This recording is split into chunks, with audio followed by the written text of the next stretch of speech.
Today we have placed an upper fixed expander, hyrex expander, for your child. This appliance is used to gently widen the upper jaw to create enough space for the teeth and improve the bite. To activate the appliance, the expansion screw must be turned using the special key provided. Please follow the instructions below carefully. How to turn the expander. Position your child. Ask your child to tilt their head back or lie down on a bed or sofa. Ensure you have good lighting so you can clearly see the screw. Insert the key.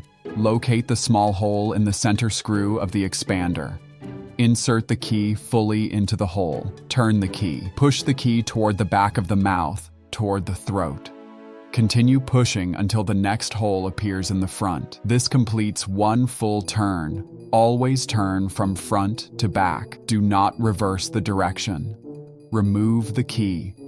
Once the next hole appears, carefully remove the key.